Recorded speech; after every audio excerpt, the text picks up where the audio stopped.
Hello everyone, स्वागत छ हजुरहरूलाई रनिता तामाङ ब्लगमा। आई होप हजुरहरू सबैजना सन्चै हुनुहुन्छ होला। म पनि एकदमै ठिक छु। म चाहिँ धेरैभन्दा धेरै पछि चाहिँ फेरि एउटा ब्लग लिएर आएको छु। सबैजनाले हेरेर साथ सपोर्ट माया गरिदिनु होला।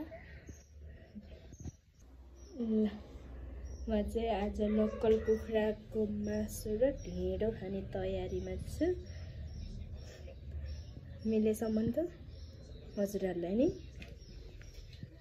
देखाउँछ है त। यहाँ रहेको छ हाम्रो कुखुराको मासु। यो कुखुराको मासुलाई चाहिँ म फर्स्टमा बोइल गर्छु। यहाँ चाहिँ हाम्रो मासु बोइल हुँदैछ। यति जति बोइल भइसकेपछि चाहिँ म मासुलाई निकालिदिन्छु। यतापट्टि हाम्रो कराई तातिँदैछ।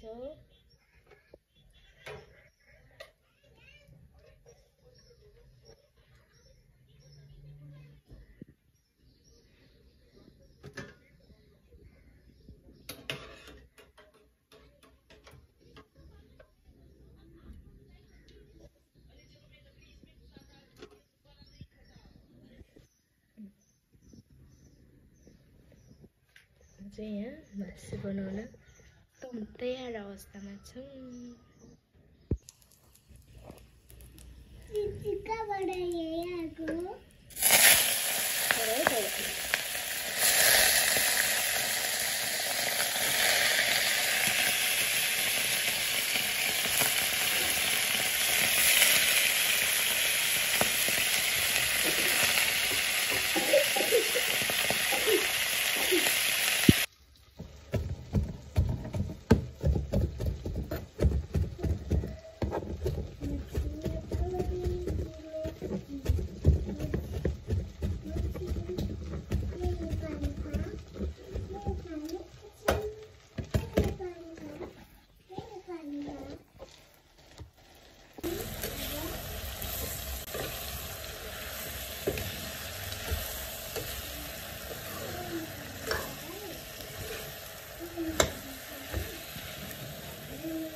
फाइनली मर मसला चाहिँ हाल्दैछु।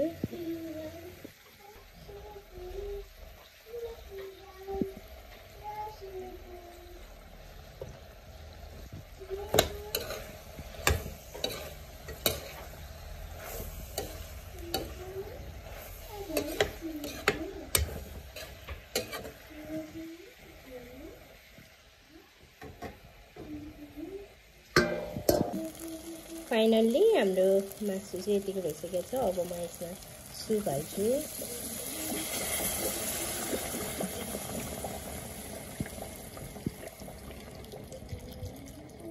सुपै मात्रै खाने हो खासमा, त्यही भएर मैले धेरै सुप हालिदिएँ।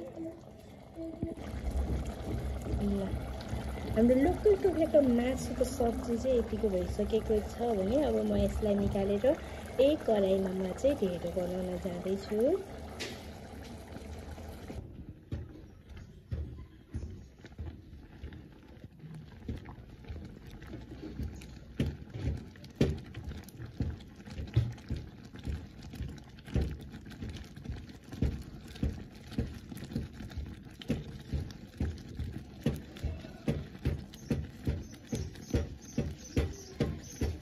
यो चाहिँ मजाले सबै पिठो मिसिएको छ। मकैको, कोदोको अनि आटाको तिनै थरीको पिठो मिसाएर मजाले ढेँडो डाल्दैछु म चाहिँ।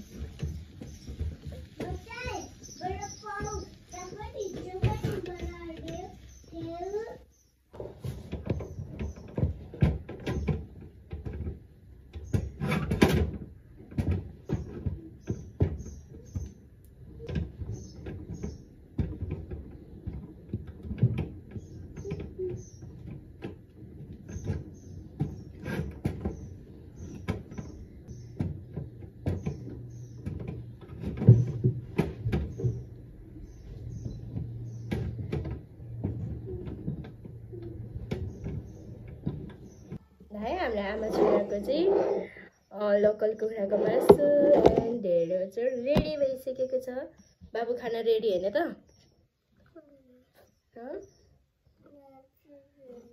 रेडी हैन बेबी मम्मीले डल्लो डल्लो गरिदिन्छु ल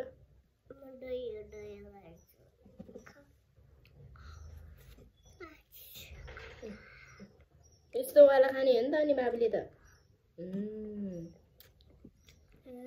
एम्मी मिठो छ ल मिठो गरेर मिठो कसरी गर्छ बाबा मिठो कसरी गर्छ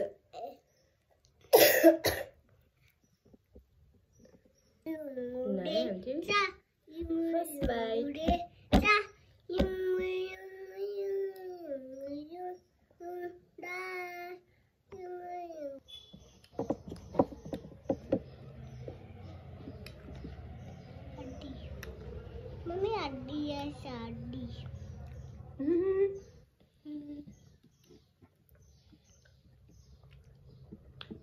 सूप मिठो छ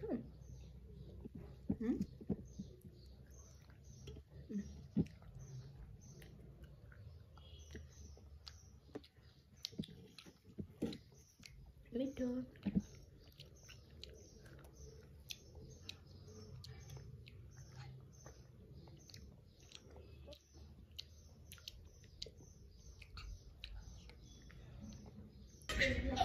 अझै बच्चाहरू खेलिरहेको हेर्दा चाहिँ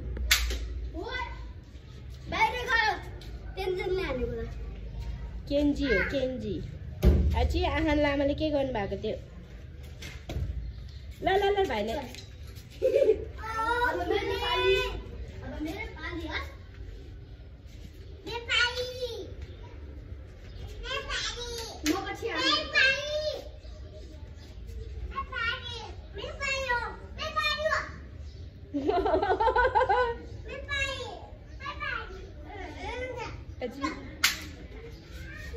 होइन के पाले पालो दादाले पाले पालो गर्न दिइरहनु भएको त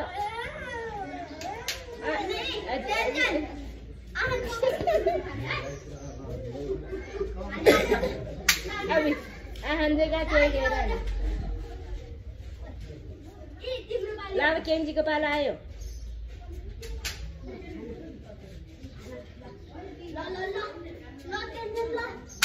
अब कता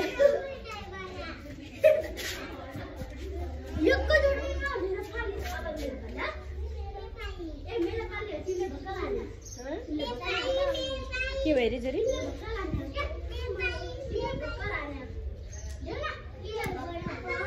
आजको दिन यसरी नै बित्यो होइन दादालाई त्यस्तो नगर्नु न यार केजी त्यो डन बन्न पायो भने चाहिँ हाँस अरूभन्दा अलिकति कम भयो भने ल्याइहाल्छ